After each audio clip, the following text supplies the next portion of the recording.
Okay. Much better. Yeah, thank you.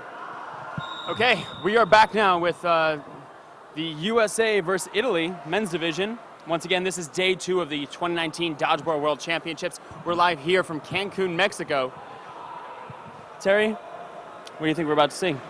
I'm actually going to briefly talk about what I did just see, not even on this court, but the New Zealand men's team doing the haka at the beginning of their match. That's a lot of fun. I can't wait until they're on the main court, just so that all of you can hopefully see one of those as well. It is good times. But in terms of what we are going to see, this is now Italy's third year, I believe, at Worlds. Steady improvement each year. They still haven't really made a dent against those medal contender teams, of which the American side is definitely one. So we're again gonna see if they're closing the gap a little bit more. Can they pull out an upset win? I am expecting certainly the American side is the favorite in this match, and definitely one of the favorites to medal. Yeah, I'll look up at some point what last year's score was, but once again we saw Argentina come in to the match against the Canadians with an improved score. I expect the same out of Italy to have a different take on the game than they did last year. So yeah, I'm looking forward to see how they progressed. For sure, and there's a decent amount of continuity on the team. We have a fair number of returning players from I think the previous 2 years. Players like Rifty and Canuzzi. They also have some really young blood. At 18 years old, you will see number 25 out there, Nicolo Colombo.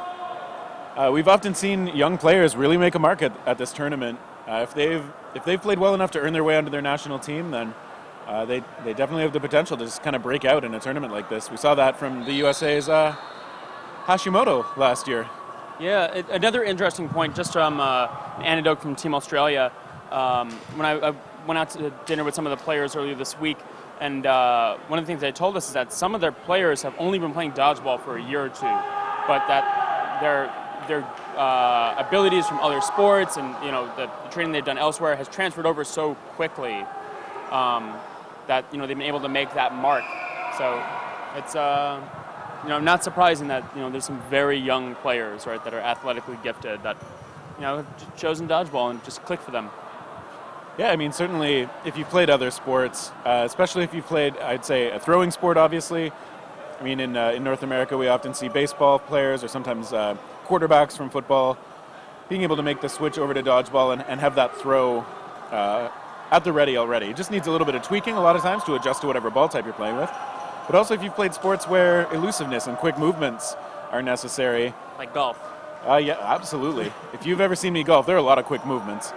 But just things like that just get you acquainted with how your body needs to move. And on top of that, any team sport where you actually have to coordinate with your team, I think is really valuable, because I think when you first start playing dodgeball, it's not obvious how much it matters what your teammates are doing, what you're doing for the benefit of your team. But that is something that at this level is very, very important. Yeah, I think we talk a lot about it a lot, where trading can be beneficial. It's 5 against 1, right? I feel like it's one of those things that you learn a little bit into it, like, oh yeah, I can make this trade, and it doesn't matter that I got out because we still won, right? Or, you make, you look at the other team and one player is significantly better than the other. You take the trade with the better player, knowing that you put your team in the better situation overall, right? There are things you can do that at the cost of your own, play time, so to speak, you are giving your team a victory, right? So knowing your winning objectives and being able to think bigger than yourself, coming from those team sports is so massive, right? Having your head in the right place for what's important. Yeah, and I think obviously you can learn that playing dodgeball, and I've certainly played with many people who have, but like a lot of other things, it'll come a little easier if you've had to learn it somewhere else, and then you can bring it to the game. So it's something you can bring from probably any sport, especially golf, to the dodgeball courts when you start out. Hey, and maybe there's stuff you can bring back to golf. I actually have not golfed again since the last time I hit a driving range. You know what? I have some friends that could definitely use the calmness that high-level dodgeball players have, where even in bad situations, they are just level-headed. I have seen people make a putting green into a driving range. Yeah, I've seen, in terms of athletes who are here this year, Jeff Snow from Canada is fairly well known for being very blank-faced during matches. But speaking of matches, now that this one's underway, let's talk about this. Yeah. Ooh, connecting double shot. Perez and Stone, both fixtures on the American team and both taken out with a single throw. Yeah, that was, Cedro's been playing for a while, and Stone, I think this is his first match. We talked earlier about the Americans having a rotation, and I think this is Stone's first match of the day, so can't be happy that that was the out he took on his first game of the day. Manuzzi knocked out on the Italian side as well, but the Americans have got the arms to even this down, but yeah, this is Cody Stidham's also his first match of the day, as far as I can tell. We saw DeSantis knocked out, but... So just looking at the sideline, it looks like Elijah Hashimoto, Jeff Giovinco, and Nate Kreider will be sitting out for this match. Well, and the Italians lose another player, heading off to the sideline. That is Colombo, I believe, the youngster. And we see another shot connecting onto Prifty. Those cowbells are representing America, as far as I can tell in the crowd in front of me. Yeah, I can see the USA flag hats, so I'm pretty sure that's correct. They're undercover. It's very, very subtle, yeah. Yeah. Oh, Ooh, almost gets the catch there. A little frustrated, but that's only because he knows what that he potentially could have had that. Yeah, and that's Alejandro Scarpa. This is his first year at Worlds, first year on the Italian national team. And his first out, but he came pretty close to his first catch. Nice dodge there. Counter throw. Stidham can't. Just out of range for Stidham. Yeah, just kind of popped up off his chest as he was backing up a little bit and couldn't reel it in. So down to 3 on the American side.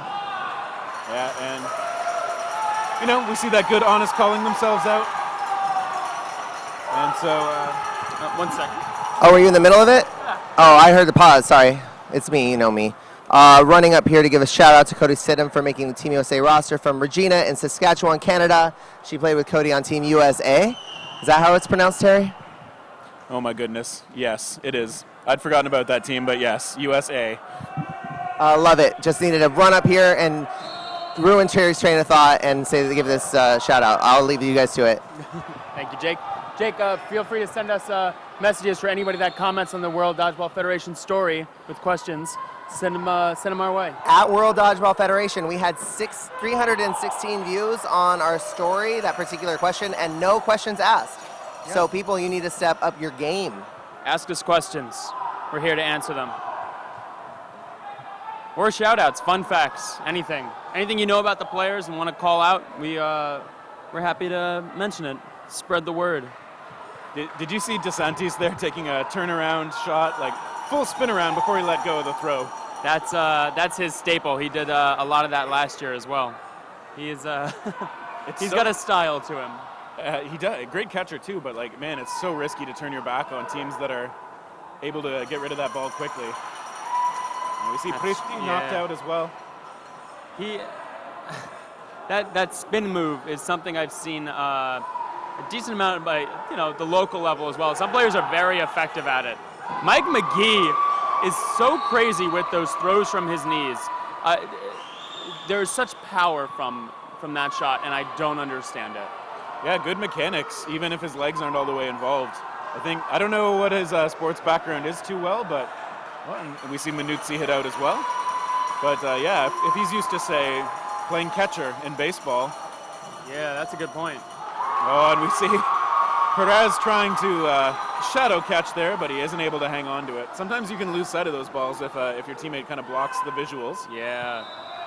And try not to overlap or change lanes a lot. That's why these players move back and forth in straight lines. You don't want to be, cutting your teammates' vision off for even a moment. It's not helpful. Just set your teammates up for getting screened. There's the word. Yeah. That's the word I wanted. I know I look for it all the time. Someone's walking in front of someone else, I will take that shot. Yep. It's an easy out sometimes. And good block there from Nicolo Iba, the last remaining player on the Italian side. Yeah, second time in a row. This time he's taking up the left, and he gets Vince. Marchbank's knocked out, down to 2 American players. McGee and Stidham. They only throw 1 that time. Americans not currently in any rush to force it. It's an interesting delivery that Iba's got there. It's kind of an uncoiling sidearm motion. Yeah, it's got a lot of curve to it. I think that's what got Vince earlier, was just the movement on that ball. That can be hard to read some of these throws if they use a style that you're not used to seeing. Active dodging those fakes, baiting out his moves, and they connect. Stidham's ball finds the mark. Yeah, gets through the blocker too. He got the ball on it, but it wasn't a clean block, and just powered through and got the out.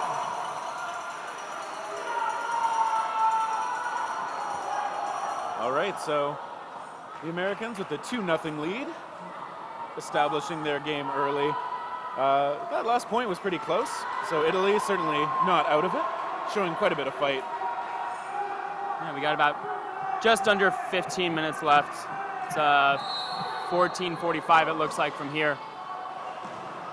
I think Vince for 1 off the rush. Yeah, Vince will take that trade. They might be talking about whether ball has actually cleared the line there. Yeah. There's also the fact that sometimes if the target, like if somebody who got hit is also somebody who threw, they might need to talk about the timing. If the ball that hit a throwing player went dead before that player released their ball, then their throw would not count. Yeah, there's essentially like 3 states to a player where they're alive, they're dying, or they're dead.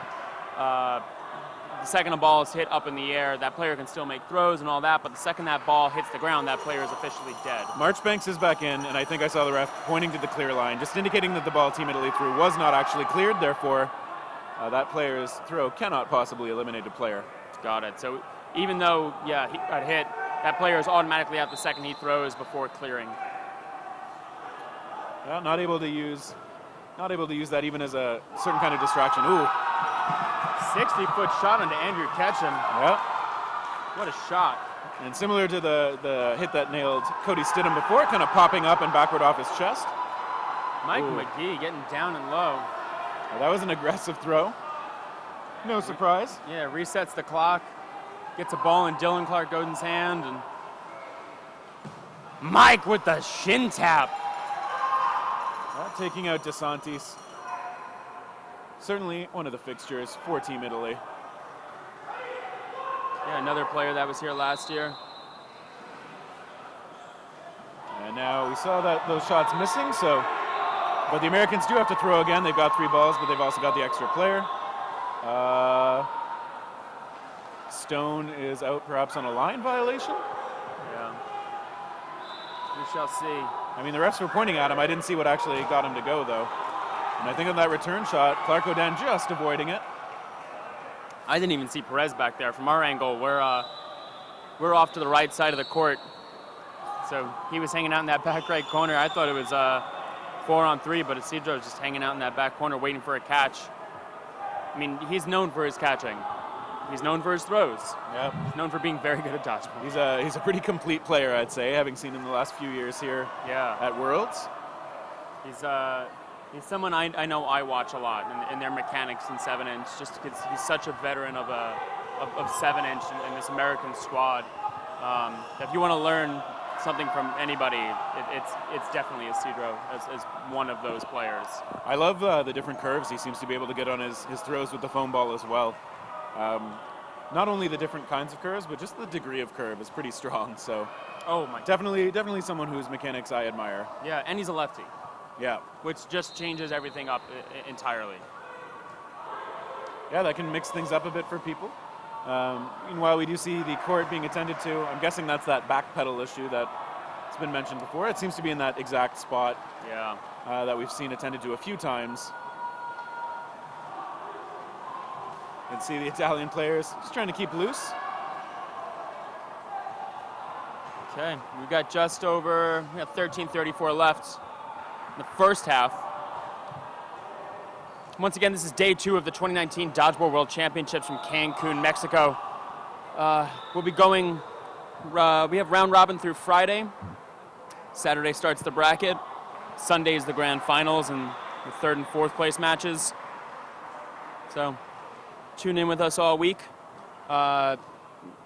Just so everybody knows that we cut the stream between games. So right now, I want you to go to your home button, and I want you to change the home button for your Chrome or your Internet Explorer or whatever you're using for all your family's computers to fmdb.live/stream, and that'll point you to the stream for the entire event. And follow World Dodgeball Federation on YouTube. Subscribe, like, comment.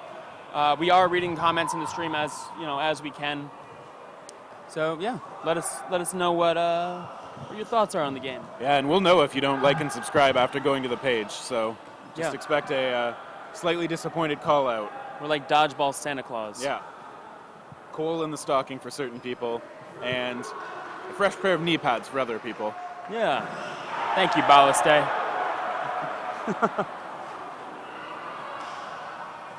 So on both sides of the court, the support team is looking after things. I can see some extra tape being put down at, I think, the separators between the pad or the flooring.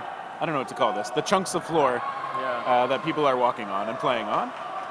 I'm going to make a throwback for a second. I want to know your thoughts on this. Do you think that Malaysia played differently last match with this floor, right? We talked about it not being as slidey. Did you notice a significant difference in the way they approach things? I think the only thing that I saw that was different is last year we saw more of them going low and moving laterally while very much on the ground, and there was definitely less of that today, which I think is a very sensible choice. Yeah, I see that. And now we see Team Italy on the offensive, just missing the mark there. Okay, USA is keeping control with this 4-ball. Cedro hits his mark. Okay, USA is keeping 3 balls on defense, but they do have to throw again because they now have the man advantage. Once again, you have 10 seconds to throw a ball. And they did connect on that. Once again, Dodgeball's a sport of integrity. Go to him for calling himself out there. But yeah, you have 10 seconds to make a throw when you have more balls than the other team. Both sides have the same number of balls. So the team with more players has to throw, and if each side has the same number of players as well, the team that threw last does not have to throw again. So that is the order of operations there. That is your dodgeball PEMDAS, so to speak. And we see the youngster, Colombo, in the right corner, who notes that his ancestor was Christopher Colombo. Did that whole Discovering America thing. Well, at least landing at it. And he does get tagged out in the foot. That just leaves Iba, the only player left, again, on the Italian side, holding down that left corner. Yeah, that's three games in a row that he's left last in. He's doing well getting low, unloads that shot. Connects with McGee.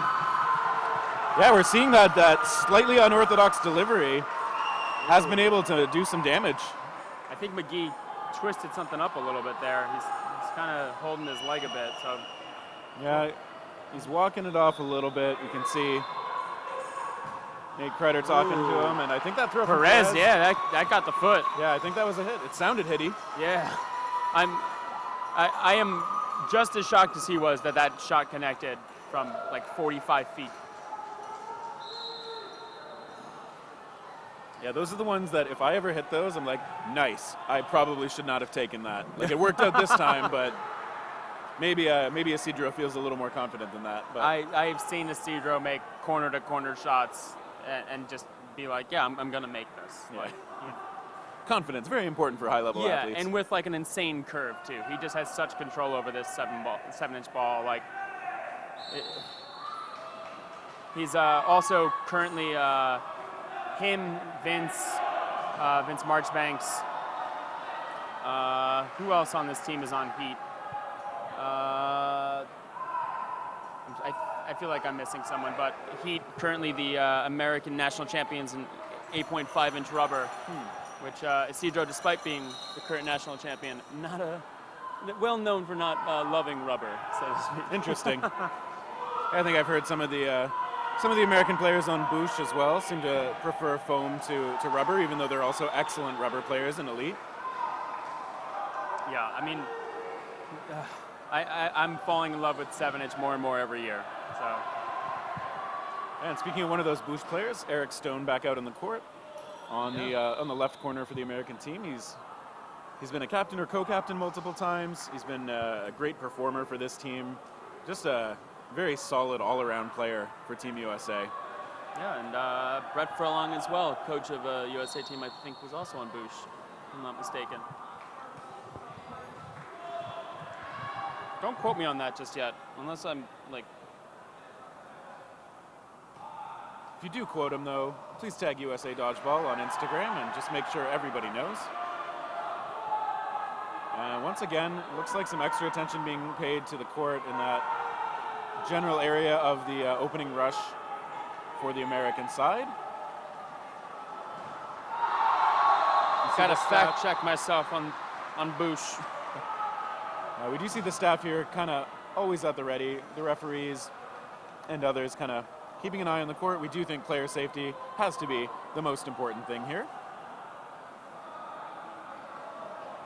You may also see between matches or even during certain conditions during the matches, you'll see people coming out with dry mops, sponges, things like that. This type of floor does get a little slippery when it's wet, so we want to make sure that there's no undue risk incurred for the player's sake. So everybody just kind of testing things out. I think everything's been done to satisfaction at this point.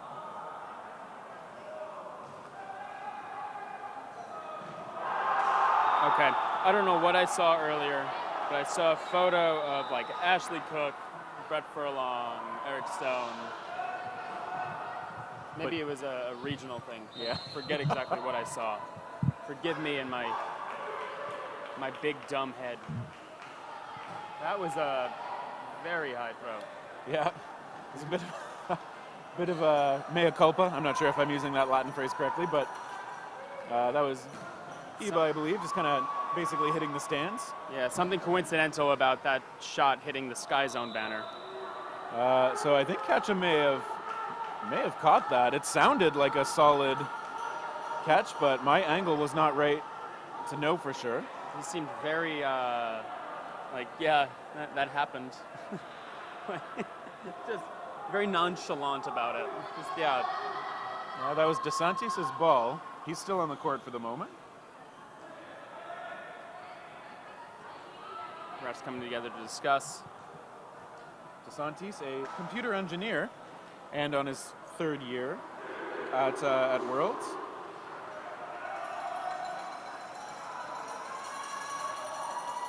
People say, he says his nickname during matches is the Pirate.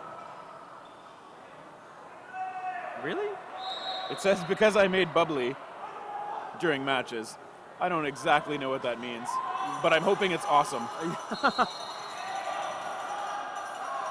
You see Prifty hit out, himself also a 3-year veteran of this team. He is over in the queue with his teammates.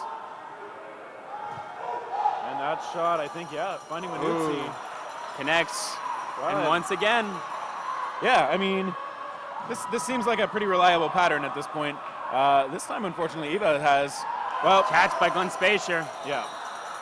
This time he had a much harder job anyway with 6 opponents, but it went pretty quick as Spacier makes the grab. So it's 4-0 now. A little bit under 10 minutes in the first half are gone. Or sorry, are remaining. Either way, it's pretty close. Yeah. 4-0 for the American side.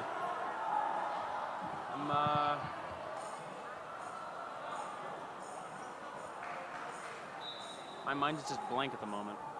It's great for a commentator. Yeah, especially between points. Yeah. Who needs to fill time? Yeah, send us your questions. The World Dodgeball Federation Instagram has a story. Please send it to us. Send us questions in the stream. I'm gonna open that now. Stidham hit out. We see McGee back in the match. So far seems to be moving okay, so hopefully he's all right. And we see Italy putting a bit of pressure on. Ketchum unloads and connects with Manuzzi. And Colombo. Oh, sorry, that's DeSantis and Colombo. Always nice to get those double taps. And we see another one finding the mark, but, yep. Now Italy just down to 3, unfortunately. Stidham still the only one knocked out from the American side. And we see the shot from Stone there, missing a little bit high. Good block by, oh no, McGee, maybe a finger block. Calls himself out, heads over to the sideline with Cody Stidham. Stone threatening the huddle a bit, while the Italians not paying that fake very much respect. And Ketchum elects not to throw. I like one thing Italy did there of throwing before they actually got to the line, maybe hoping to capitalize on some timing trickery. And we see... Okay, never mind. No, he got the ball on it. Yeah, I think that was just a grazing block. Yeah, it's unfortunate. Usually you can kind of tell from the sound if it hits someone. Unfortunately, with 7-inch, like it sounds a little bit too similar at times. So that's what's nice. The thud of an 8.5-inch rubber ball is a little bit different than a 7-inch ball. And by little, I mean very different. That's one of the interesting things where, oh, Ketchum, I like what he did. What a move. Yeah, he threw his ball to cover himself as he tried to retrieve a loose ball. That's the Ketchum we know. Trying to catch him napping, but so far no luck. So once again, I have the live stream up. If you have comments, what a shot there by Glenn Spacer, cross court. I mean, that's one of the issues, right, is being a righty. Having your back to that left side is pretty difficult. So, and once again, the pattern. Yeah, I mean, he was playing well, but maybe this team should consider having someone else survive until the end. Also, my apologies. Dylan Clark-Oden is also on Heat. That was the one I missed. I knew I was missing somebody. So, my apologies. Iba, who works as a barman, notes that he sometimes throws croissants to customers. Maybe where he's honed his style. Wonder if they curve like a boomerang. And we see a block by Perez there. Iba willing to take some chances. There's a good block. Good blocks. I bet you will see a charge play here from Stone, and yep, there we go. Nice connection there by Glenn. You could actually, I feel like you could see them talk that out. Stone looking over, giving the nod. Definitely, we were looking for the charge there, and sure enough. It's interesting, too, if Iba had picked up on that and maybe understood what was happening, maybe he could have baited the charge, maybe he could have gotten a higher quality shot at one of those players. I mean, he was still probably going to be in danger either way, but... Okay, I'm gonna do a shout out right now. Thank you to Nick Factorin in the chat for answering questions. You're doing awesome. Thank you. I appreciate you. Yeah, Nick Factorin has given a lot to the game of dodgeball.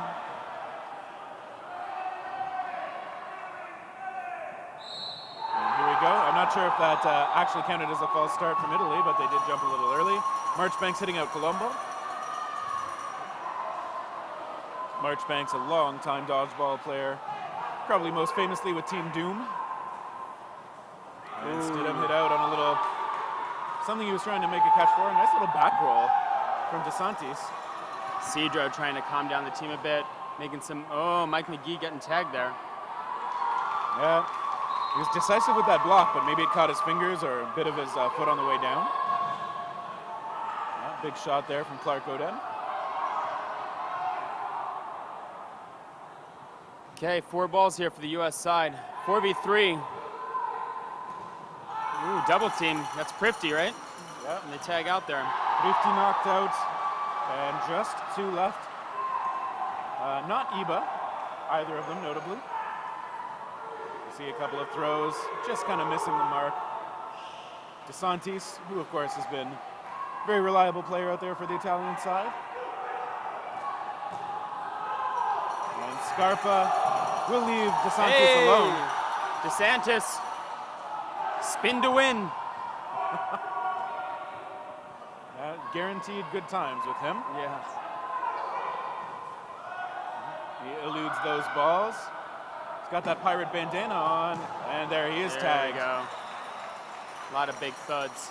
I'm not sure if Spacer survived, but Perez made sure with his follow-up throw. So Team USA collecting point number 6. I mean, listen,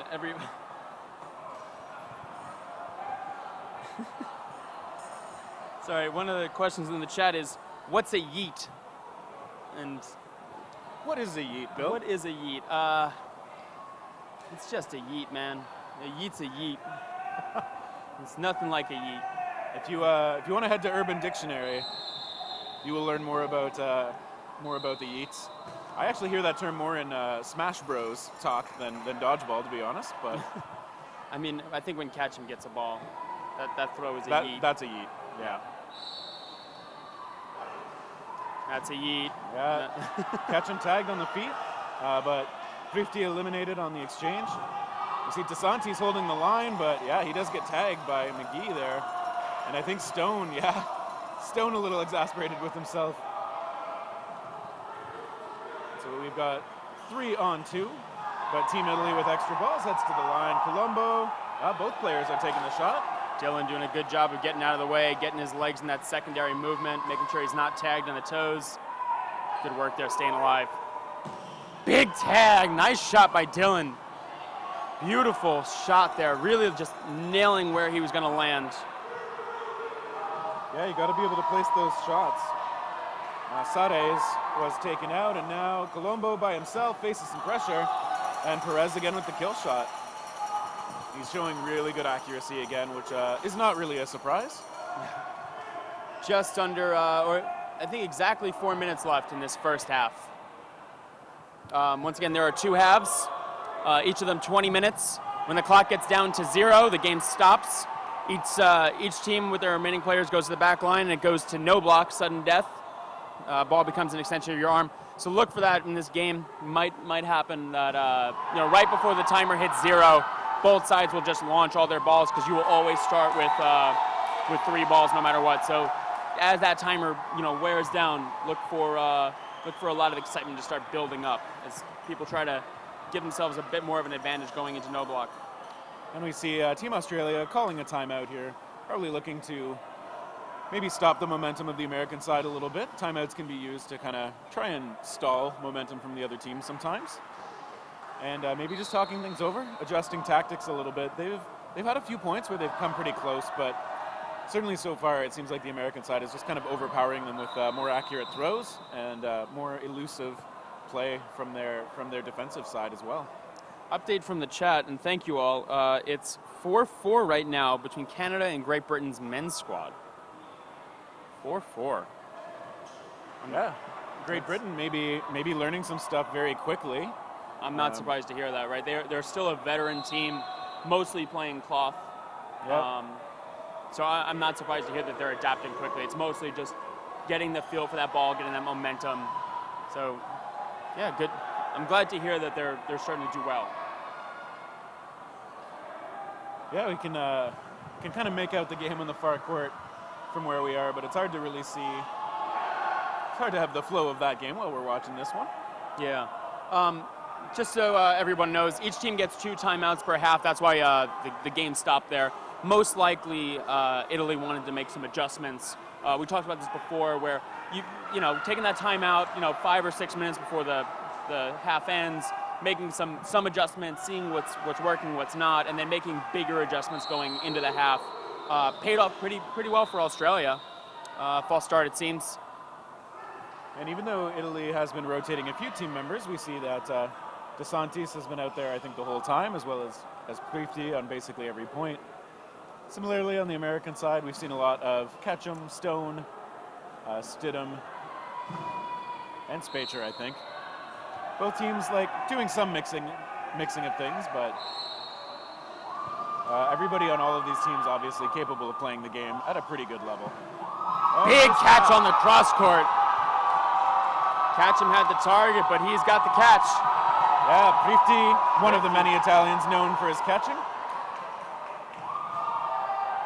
And we see some Spacer tagged out. Stone tagged out as well. We're down to 3 Americans versus 4 Italians. Yeah, in situations like this, I really like that the Italians are willing to mix it up. Going back and forth quickly when they've got those good hands for catching seems like a pretty reasonable way to go. That was a pretty low percentage shot, I think, from the back line. Maybe hoping to catch somebody unawares, maybe saw an opportunity. You see those counters, not quite finding Stidham, I think. Yeah, rolls, just got the floor. Yeah, rolls his way back to the corner. We've got just about, how much time left on that clock? The clock on the screen isn't running right now, but yeah, it's just under 3 minutes on the official game clock. yeah, sorry about the desync. It happens sometimes. They're not actually connected. And you see a little bit of pressure being put from Italy as the USA side huddles. Oh, and that's a twofer. Okay, America clawing their way back into the lead here. Yeah, Reezy knocked out. Notes in his details. He once made an elimination during a sneeze. The seldom seen sneeze throw, perhaps? I don't have that on video, but now I wish I did. Is that one of his fun facts? It is. And these are submitted by the players themselves, so I like that this is one of the things he considers a personal highlight. Ooh, Vince Marchbanks, that just, I was talking to him on, I think Sunday, about that exact move and how it's a costly move at that. This floor has a lot of grip to it, and so that running back slide move, it's a risky move at this point, especially day 2. That's right, day 2. Yep. This is going all the way till Sunday when the grand finals happen. Round robin ends Friday. Bracket starts Saturday. We start at 9 a.m. Eastern every day. So tune in, like and subscribe to World Dodgeball Federation. By the way, the other courts, oh, there we go. We're finishing that match out. We got about a minute left in this half. No matter what, by the way, even if there's a second left on the clock, you'll always start a new game. Once again, be aware that right as the clock gets down to 0, you're going to look for a lot of action. Both teams will start sudden death with 3 balls in hand. So look for a lot of action as we get to that 0-second mark. Yeah, 8-0 for the American side. Clearly at this point, they're looking to have a good plus-minus, whereas Team Italy needs to get themselves on the board. They want to have a little bit of momentum for the rest of this match and for the rest of the tournament. Although again, with the Americans being one of the medal favorites, you know that they're going to be a tough team coming into this match. So no surprise that they're playing as well as they are now. Just to go back to it and finish the thought, all of the other courts are uploading their video, during the course of the day. So even if you can't watch it live, if there's matches you want to see, they will be uploaded throughout the course of the day, and you will be able to check them out later. So just so everyone's aware, no match will go unrecorded. Spacher was hit out there. Italy with a full side. We've got just about 40 seconds left. Someone was asking about why the ooh, catch him, dropping the ball and getting a hand on it, getting that catch. So we saw as Ketchum wanted to say, I think that he caught the ball that the Italian catcher had first, but Andrew Ketchum, recognizing that he didn't want to talk across the line too much, immediately stopped, turned away, letting the refs talk about it. And just to clarify the sliding thing that we were talking about, this floor is very different than a normal gym floor. It's got a lot of grip to it, and so whereas normally you can slide backwards, here you're more likely to start sliding, quote unquote, but it just stops you dead in your tracks. So it's more so that it's going to be a harder fall than a normal gym floor where you'll slide backwards. I think it's like sandpaper, essentially. Yeah, we saw a little bit of Canada experimenting with sliding on the opening rush in their match on this court earlier, and there wasn't a lot of slide there. So I don't know if maybe there's a bit of give if you land on it with the right kind of texture, like maybe some of the cloth can slide a bit better than skin. I would not want to slide with skin, that's for sure. No, not at all. I mean, on gym floors that I'm used to playing on, the most you'll get is a lot of squeaking and a little bit of like floor burn. Whereas here, I'd worry if somebody slides hard enough, it's gonna take a little bit of skin off. So I think everybody's being careful to adjust their game. Yeah, I know what they say, like, you want to leave it all on the court, but not physically. That's Yeah, you want to keep some of it on your skeleton, ideally. Yeah. And wow. Skeletons can't play dodgeball.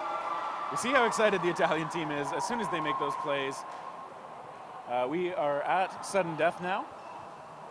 Team Italy with a full 6 after that catch. Team USA with just 5. And we'll see with no blocking if Italy can use this slightly different rule set in order to get themselves on the board. Yeah, once again, the ball in no block, which is what we're in now, becomes an extension of your body. So if you block, you're out. You can still use the ball to make a catch, but that's it. Italy comes to the line, but started. Missing, yep. Team USA now huddling up to talk it out.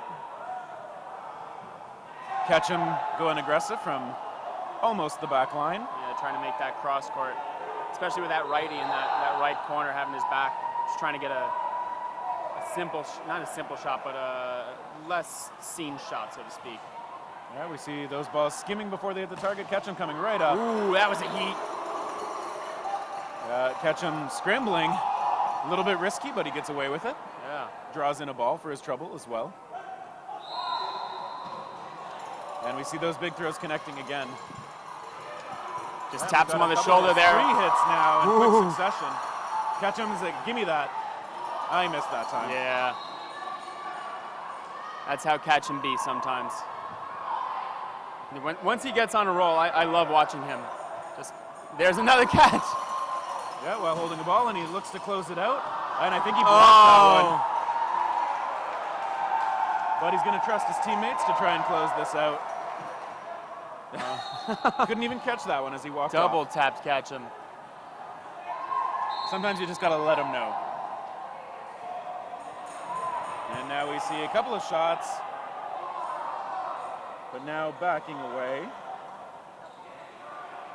is Alejandro Rizzi. And there it tag is. there, including with that follow-up shot, just to make sure. Yeah, triple tap there.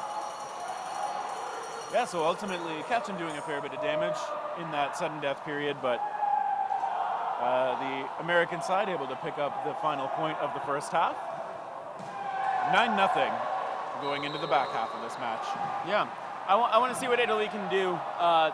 They've definitely showed a lot of promise in terms of what they can do. So I want to see what they do in this second half, right? What adjustments are they going to make? And yeah. Yeah, I still think what we've seen from a few of the Italian players is kind of more solo play, where they do recognize what's happening in front of them, but maybe not so much what's happening on the other side of the court, where their peripheral vision becomes more important. I think the Americans have had a better sense of that team game and using their pressure to cover each other and drive the whole Italian team back and make their throws less safe than the Italian men would like. So I think it also helps that the American side just has such a giant kill distance, right? We talk about it's a 30-foot throw line, but players aren't always throwing from 30 feet. They don't have to sometimes. We see Ketchum pretty consistently throw from about 40 feet because it means he can get out safer. There's more distance between him and the other side. Essentially, think about it as a circle around you or an oval about where you can throw and be reliable from given a certain situation. And some of these Americans just have such crazy arms. When that bubble is bigger on one side than the other, they don't have to put themselves in danger's way as much. yeah, if you've got the effective velocity to throw from farther back, sometimes that is a tool you'll want to use since it does let you be safer. Of course, the closer you get, the more kill power your throw has, or elimination power. And at the same time, I think some of the American players have really good throws that can be deceptive in terms of the direction they're aiming. Some people don't need to be throwing straight ahead of them. They can also throw across their bodies or outside and threaten kind of like a cone area in front of them rather than just straight ahead. So players who have really good throws that are hard to read directionally, that can be a whole other challenge for the defensive side to deal with. Yeah. I mean, it's really interesting. There's a handful of different balls that we as a sport use, right? We have cloth, we have rubber 8.5, we have no sting, and here we're using what's called 7-inch foam. 8 1/4 foam is something we see a lot in like Western Canada, the Pacific Northwest. But with 7-inch foam, these balls, they keep a lot of their velocity, right? They don't, something like rubber will start to float after a bit. You can't make as reliably those 50 to 60 foot shots. These balls keep their velocity and they start to bite in the sense that like their curve starts kicking in. You know, the longer it goes, the more that curve is kicking in, the harder it is to read that ball. So there's something about those long shots that are still so deadly in a different way. It's coming at you at 30 feet differently than it is at 60 feet. It's not a simpler throw, it's a different throw. Yeah, and a lot of the men on the American side I know can throw 75, 80 miles an hour, which is, you know, the speed roughly when it leaves your hand, but the ball, even though it does slow down as it moves, it doesn't slow down enough for that not to still be a very fast object coming in your way. And we know from the players who can put a lot of bend on their shots too that, yeah, if you have that ball coming in really quickly and it breaks 3 to 5 feet in front of you, it's pretty difficult to react to. Yeah, one of the things, got to talking with the American team yesterday after they got to do some practice in the morning, and they were saying that there's something about the humidity in the air, you know, that we're not used to in places like LA and Seattle and all that. There's a humidity here that gives them a better grip on these balls, and it's letting them take different shots than they would have otherwise.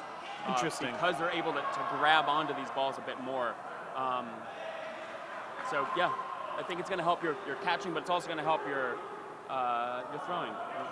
It's rare that we hear people saying that the humidity is a good thing. So yeah, I was a little bit concerned about it during after talking to them day one, but you know, the AC kicked on and it's pretty good in here. Yeah, this is one of the better venues in terms of like, you know, comfort in the facility. Yeah, there we see a good shot from DeSantis knocking out Clark Oden. Looks like Prifty was eliminated as well in the exchange. I think we called this out before about Team Malaysia, but Cedro's doing a good job of calling plays from that back line on defense. Yeah, there's no need to call your plays from super close where it's extra dangerous. So yeah, I mean, even when you know, it's on Italy to throw, he's back there coordinating, you know, counters or this or that. Looks like the lights went out or something. Change in lighting, perhaps. Hopefully, an intentional one. That was something. Sorry, that messed with my eyes for a second. And we see Marchbanks eluding a throw by going low. And it is Team USA's throw again. And yeah, it looks like there was a catch there, but DeSantis was hit as well. I think he caught Spacher's ball on the ricochet. Refs are going to talk over the timing a little bit. I think they know what they're saying. Yep, catch was good, and a hit was made. DeSantis, I think he'll take that. Yeah, Cedro wasn't sure if number 21 on USA wasn't sure if like what the order of the play was. And oh, okay, yeah, he was right.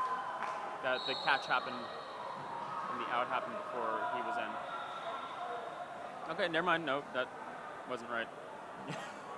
Sorry, a little confusion there as to if he was safe in terms of when the play happened and all that. So, and notice there is a loose ball just barely on the American side. Just a reminder that ball, because it's on the American side, it does count, even though no American player currently has it in hand. So if it matters which side has more balls in terms of determining who's got to throw, that ball matters where it is. Yeah, there's a lot of times where players will, you know, if you're up at the line on offense and you can even like reach that ball, so to speak, that you'll leave it there because you want to force the other team to have to throw. And what a catch there, Thrifty. Yeah, he's had a couple of big grabs. Yeah, DeSantis confirming. Yeah, he is allowed to come back on. He was the only player eliminated, but maybe Prifty touching the line after the grab because he is out on the sideline now. You see, oh wow, that shot clipping up high. DeSantis just avoids that one. Okay, this is I think the biggest player advantage that Team Italy's had. Maybe they'll get on the board here. You have Drew Giovinco goes out. Kind of took his eye off the play in front of him there for a moment. And I think this is the first set we've seen Giovinco on the American side this time. No, he was in a little bit earlier as well. Okay, fine. Marchbanks letting go from the back corner. And now, dodgeball veteran Vince Marchbanks by himself. I'm sure he feels comfortable throwing a little drop shot, and those return shots don't find the mark. Yeah, and I think DeSantis crossed the center line there when he was throwing. Give a little head shake.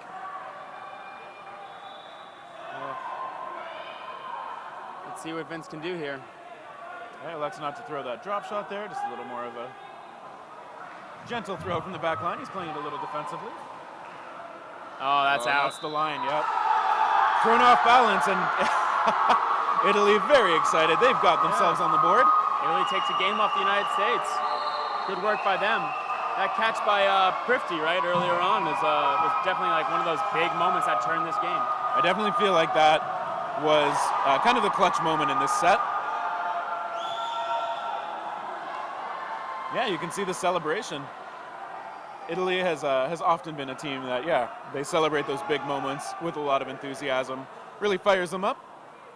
Yeah, Argentina, Australia, Italy, such camaraderie like in those ranks. And I think we've got a false start, which is maybe too bad for the Italians because I think they got a double hit off the rush there.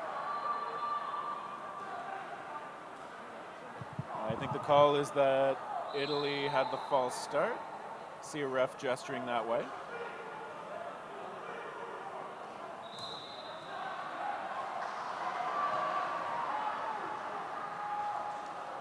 Refs once again huddling with the leadership from both teams as well. So the referees will talk to the coaches or captains from the various teams. They generally won't talk too much to the other members of the teams. They will trust those coaches or captains to bring word back to their teammates. Just kind of making sure that the appropriate communication channels are clear to everybody.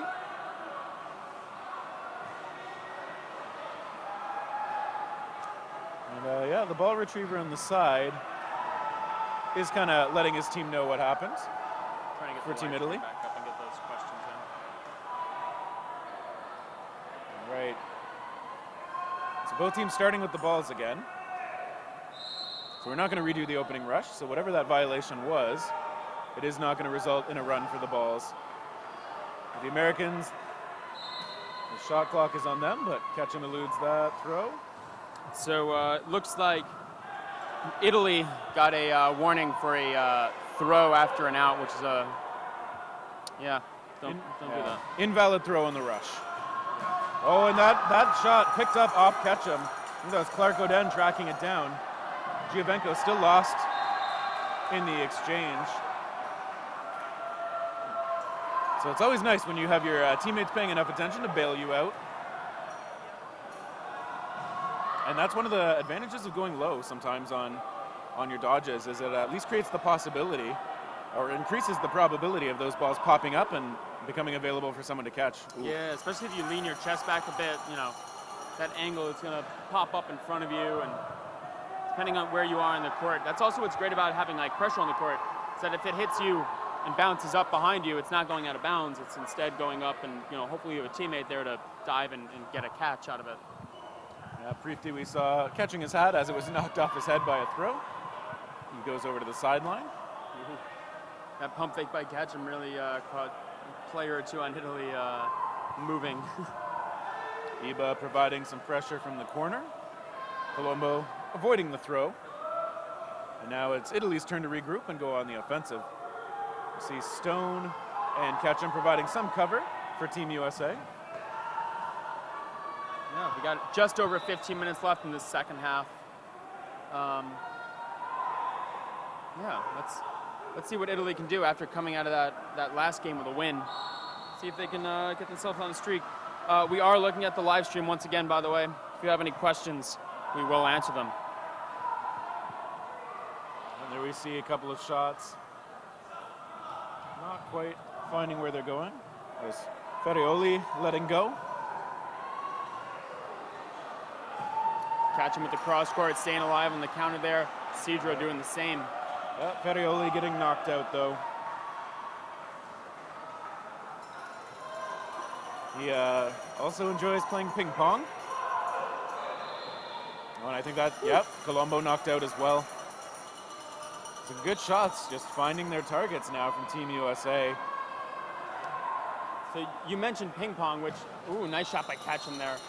Hitting the shins. Ooh, popped up and catch. Oh, almost bobbled, Dylan. but yeah, Yep. that is a catch. Good work by Andrew, getting that active block and forcing it up. Yeah, Iba maybe wasn't sure what happened right away, but that ball popped way up. As far as I can tell, did not collide with anything up high, so that is a legitimate team catch. Someone was asking, how do you get on a team?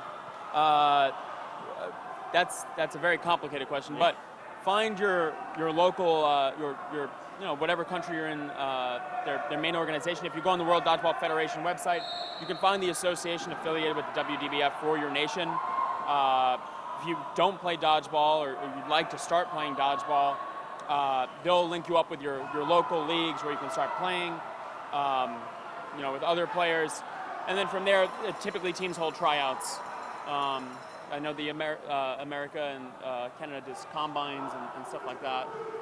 Usually the tournament scene that you're in is one of the big scouting things that determine who goes to the combine. But it's a lot of work. You don't just sign up to join a team. It's a year-round sport. I know for America, our season, quote-unquote, starts in March and goes all the way through September, October. But there's tournaments all year round, local level, all over the place. So find your local scene, start practicing, start playing tournaments, and just keep playing. And in the meantime, we've seen a few big shots connecting from Team USA. Sebastiano Minuzzi knocked out there, and then we see also a knockout on Sarez. And now Ketchum winds up and throwing toward Iba, who once again, last man standing, going toward Clark Oden. And I think, that second shot, well timed from Spacher, managing to eliminate his opponent.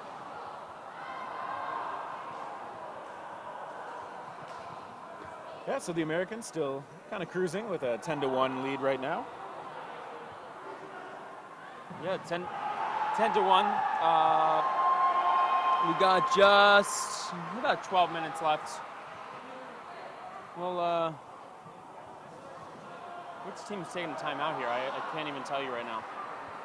Yeah, I missed seeing if it was signaled which team, but either way, we've got about 90 seconds to huddle. I'll quickly say a bit about how the Canadian national team tryouts work. Currently in Canada, there are provincial level federations who will determine how their provincial candidates are determined. That's up to each individual province. In Ontario, where I play, there's a 20-team men's tournament, the provincial championships, and I believe 12 or 16-team women's tournament that determines which teams and which players will be invited to the national championship. And then at nationals, it's not only playing for the national championship, it's also essentially a part of the tryout process for Team Canada. So from the best performances at our national championship, which have their own qualifying process, Team Canada is chosen. Usually there's a group of people selected for both the men's and women's side, and then a subset of them are activated to be part of the national team, which are the people you will see in white and pink over the next couple of days. Yeah, it's every country has their own kind of way of doing it. I'm a fan of the tournament scene kind of leading into that selection process. Nice shot and good job taking the out there. If someone could send a link in the chat for where to find it, I believe it's go on the dodgeballworldchampionships.com. It should be under schedule is where you'll find the rankings currently.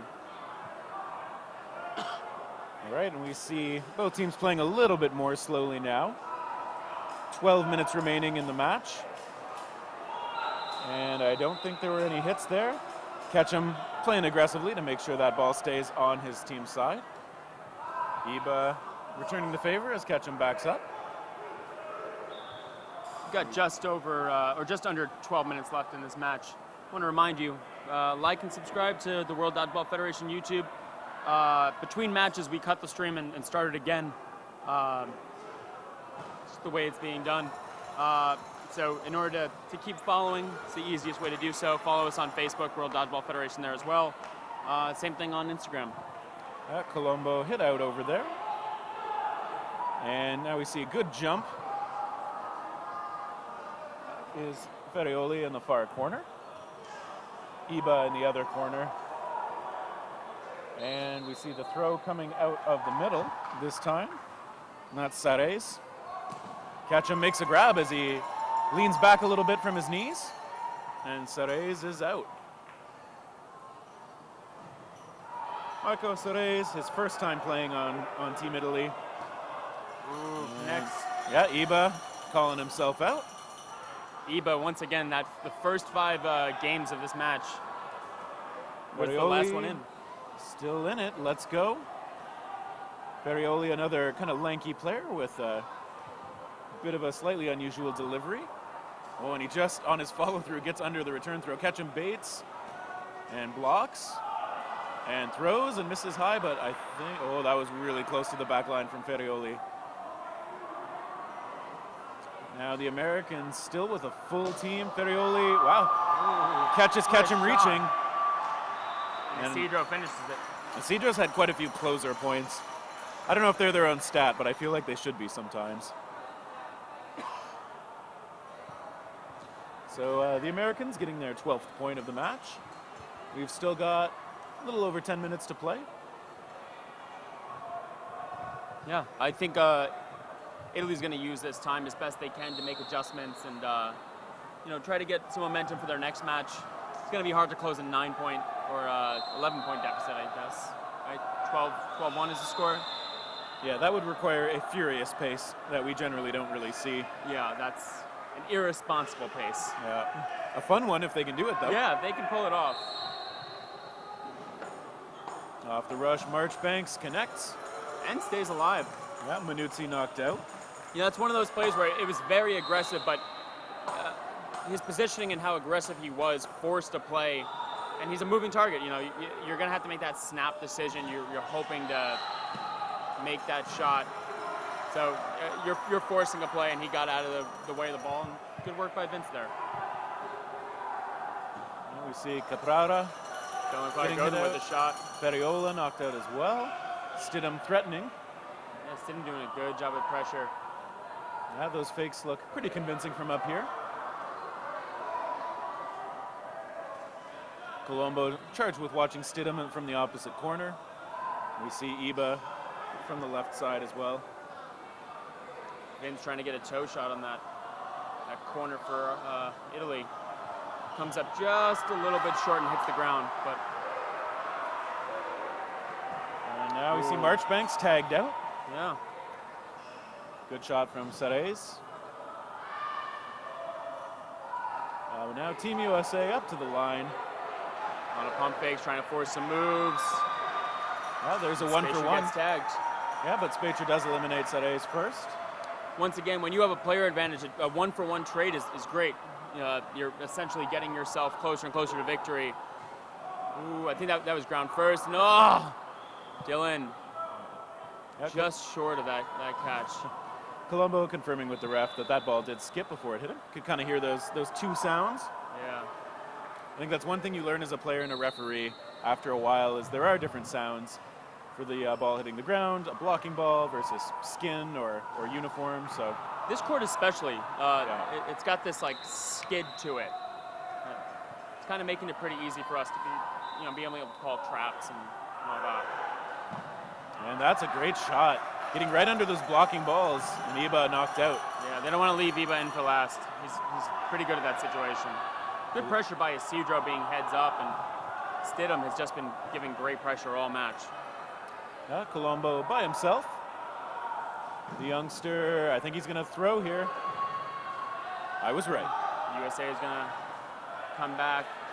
Colombo notably only one ball to play defense with now. And good dodge from him. Eludes another.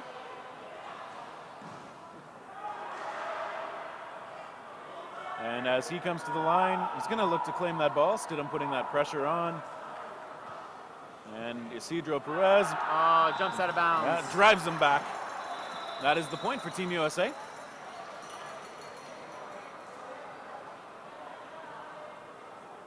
So now that Manuzzi is back in the game for Italy, he's played a little bit more. Just want to point out he lists some of his hobbies outside of dodgeball as lifeguard and gardener. It's a good combination, I'd say. Just protecting life in all its forms. Yeah, I had a fun start to my trip here to Cancun. What the hell did I just say? Cancun. There's the word. Day one, I'm out in the ocean and got pulled into a riptide. That was real cool. So I'm glad we have lifeguards in the dodgeball ranks as well. Yeah, that can be handy. You see Prifti knocked out off the rush. One of the two Italian players who likes to play with the hat on. I find it just too hot, personally. I'm a fan of the hat. Despite that gorgeous hair. And we see a shot toward Marchbanks. Does not connect. And Ferrioli putting a little bit of slightly half-hearted pressure, I'd say, at this point from the right side. Ooh, connects with the ball retriever. I think that's Manuzzi again in the back. Yeah, he just took it like nothing happened, which is, what you expect from someone that's played dodgeball as much as these guys, right? I believe many of the members of this team operate out of or near the city of Ravenna. At least that's what their t-shirt said when I saw them in the hotel before the tournament started. And yeah, that's a good connection.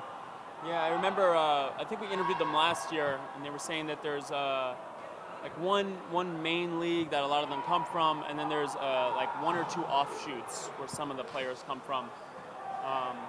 Marchbanks with a good clean catch. You see Iba giving him the polite applause. Good recognition from one athlete to another. Nice block. Sarez approaching, lets one go toward Marchbanks. Team USA spreading the balls around on offense. The referees are talking a little bit.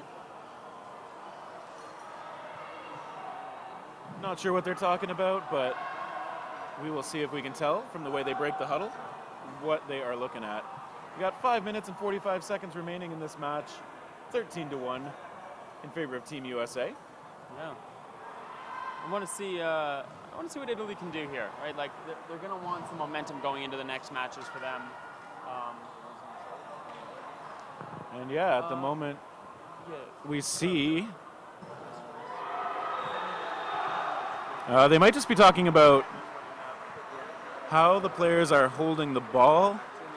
Referee Ian Asang just kind of calling for a ball to talk with the other officials about. So yeah, let's see if we can tell what this conversation is about in a minute. Yeah. So just getting some results. Canada is currently up. What's the score for Canada? 12-7? 12-7 Canada over Great Britain. I think. Yeah, and then Team New Zealand was up 3-0 on Team Mexico, but Mexico came back and is winning 6-4. So apparently that's a great match. When it's uploaded later, definitely want to check out. That's the news we're hearing right now. I think that one might actually be over because it looks like on that court the next women's match is getting warmed up. Yeah, so Sam Berry asks about the Team USA rotation. From what I know, the players were given a schedule of what matches they were going to play. So some players are just given games off. So if you see them in like warm-up gear, they're off that match. They're not benched or anything like that. They're just not scheduled to play that game. Keeping a smaller number of warm bodies instead of giving people a lot of rest, when they might get out of the groove. And then giving people more dedicated time to work with each other and kind of find the grooves so that come Saturday they know who's going to play when and against who and all that kind of good stuff. Yeah, and that point in the favor of the Americans. We do know now that stoppage originally started as a warning for squeezing the ball while blocking. One of the things that you are not supposed to do with these foam balls is excessively squeeze them. I mean, you're gonna have a little bit of grip while you're holding them either in a block or mid-throw, but there is no need to kind of like crush them in your hand, and that might be what the concern was from the officials. I believe that warning was to the Italian team. Got it. Do you know how much of a squeeze is too much squeeze? I mean, I don't know if I can quantify it. I think that's a referee's discretion kind of thing. Yeah. I think if it looks like you're squeezing it more than you really need to in order to execute, then there's a good chance you'll be called out. But also, if you run a league, you hate to see people squeezing too much because it just ruins the balls. It does. Also, if you squeeze and juice comes out, you've squeezed way too much. Yeah. And that ball should be thrown out. I would have questions at that point. And we see Italy trying to protect that ball, but now that America has quite a few more balls in hand, I think they'll be able to get to it. Ooh, and just nice a tap graze. by Eric Stone. I'm liking there's something different about the Stone Spacer combo at corner. We saw in the earlier match we had Hashimoto, Nate Kreider, and Mike McGee as the corners. Now we're seeing Spacer and Stone, two long-term veterans. Not that Nate isn't, but kind of dedicated to the corner, and Stidham as well. The three of them kind of rotating at corners. I know going up against Stone is always a challenge. He's such a patient and calculating corner. I've gone up against him several times. Nice work there. Yeah, the 1-for-1, certainly in the Americans' favor, as they are up a significant number of players right now. Yeah, nice job, Glenn, getting that tap on the side. I think that was a finger block. Yep. Caprera calling himself out. We have one question from Emily in the chat. If Team A has 3 players with 4 balls and Team B only has 2 balls, how many balls does Team A have to give up before the clock resets? So the 10-second throw clock resets as soon as anybody throws 1 ball, no matter which team it comes from. That said, the way that the throw clock is determined, like who has the obligation to throw, it starts with whoever has more balls. If that's tied, they look at whoever has more players remaining on the court. And if that's tied as well, it's whoever hasn't thrown in the longest time. And if it's the beginning of a point, then it's whoever last won the point. The burden is on them to throw first. Yeah. Dylan doing a good job of, couldn't make the connection, but had a lot of pump and forced movements to open up the shot. You can see as he was backing up too, he was worried that the first line from the back, the one that's used as the back of the women's big court, catch there. Yeah, that was a great grab on Stidham. We've seen these Italian players show their grip skills a few times. The American throws are tough to catch, but they have been able to come up with a few. It's an aggressive shot toward Manuzzi, missing. That one skims before Iba. And another catch. Yeah, wow. Okay, 4v6. Can the Italians take a second game? The only pity here is that nobody was out yet from Team Italy to come back on those catches, but I'm sure they'll take it regardless. Yeah. A catch is a catch is a catch, right? I will take, no matter what time of the game it is, I will take a catch. And they just managed to graze Giovenco's back, so he's out as well. Italy looking for their second point of this match. They've got 3 minutes to work with. Ooh, nice tap on Spacer's foot. Yeah, that's a great shot. I believe that was the ball from DeSantis. Well placed, and he gets tagged. Nice shot by Dylan Clark-Godin. Last one in, 5v1. Yeah, I'm sure he's comfortable. Very experienced player. Played a lot of dodgeball. Looks like he's bringing the heat right now. I understand what you did there. Yeah. I'm sorry. That's all I can say. Yeah, and he's playing patient. That one skips. Yeah, that skips first. Little casual juggle of the balls there by Clark Oden. Gets into that blocking posture and eludes the throw. Good shot. That one blocked by Prifty. Return shot, Clark Oden willing to... Wow. He's trying to bait that catch. Yeah. Prifty pretty happy with himself, and Team Italy pretty happy with their second point of the match. Yeah. I don't know what that celebration was, but I liked it. 15-2. We got a minute and 45 left. Remember, no matter how much time is left on the clock, we will always start another game. There's no like under 1 minute thing or anything like that. And once again, remember to watch that clock. Once we hit 0, we go to no block. No block overtime. And right before the clock hits 0, you'll see both teams just false start by the Americans. Yeah, Vince Marchbank's putting up his hand to say, yeah, that was me. Yeah. Sorry about that.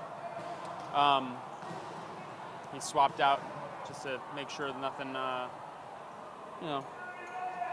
Yeah, that's some good self-awareness and humility. Sometimes you just need to say like, yeah, I'm not sure. Ooh, nice dodge dodge, though. Goes low. Ooh. And finally. Yeah, it took a couple balls to get him. Yeah. Yeah, and that's great. If you can make it cost 3 balls instead of 1 ball to get you out, I mean, that can sometimes be really, really worth it. Yeah, we see that a lot too. If a team has 1 ball left, they'll put someone up front just to drag a whole bunch of shots at them instead and try to take a one-on-one and force the situation. You know, Vince laid out flat there, made them, you know, they knew he was in a solid position to make a catch. They know he can make that catch. And they were trying to, you know, still graze him despite being very out in the open there. We saw a whole bunch of back and forth there. Manuzzi hit out and then DeSantis as well. Now the American team comes to the line. It's Clark Oden who lets it go. Good job getting out of the way there. Yeah, backing up in a hurry. No dilly-dallying at the center line. We going for all the Dylan puns that we can today? I mean, when they occur to you, I feel like you got to take them, right? Yeah. That shot heading for Stidham, but he sidesteps it. Perez going up with Spacher as well.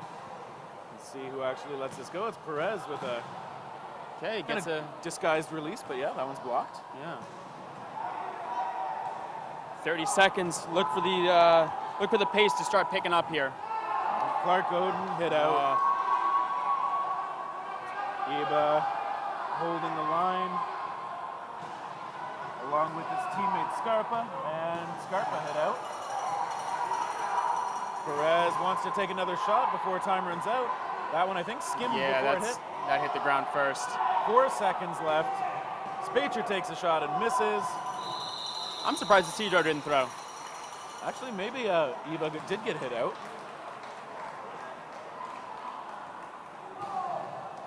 It might just be Alejandro Rizzi left in here.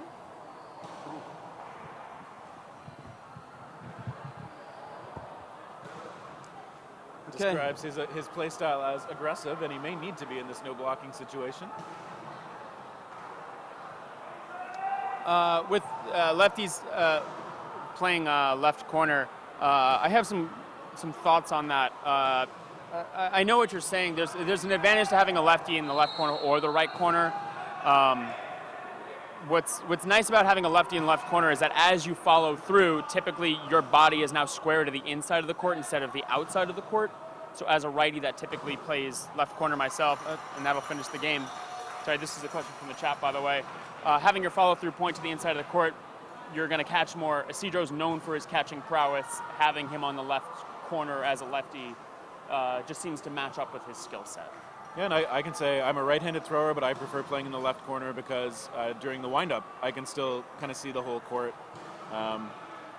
So, I mean, it's just a matter of comfort and style a lot of times. I know I play with people who right-handed prefer not to be in the right corner because of exactly what you're saying. Their back is to the court to start, but on their follow-through, they may be ready for a ball. It might depend on when you feel vulnerable, where you feel your skill set is.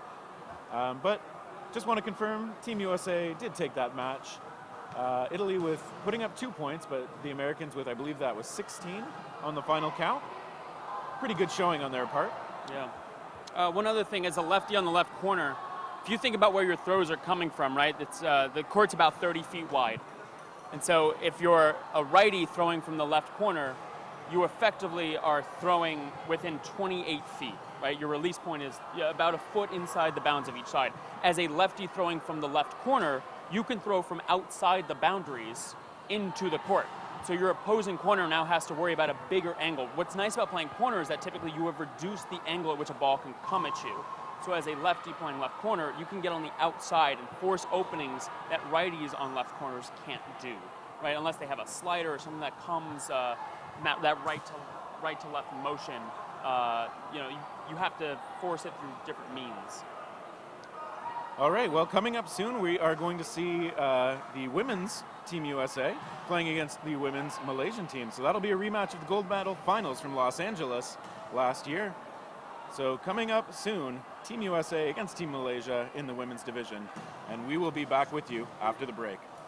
Yeah, once again, like and subscribe to the World Dodgeball Federation YouTube channel. We'll be back in one moment with the next stream.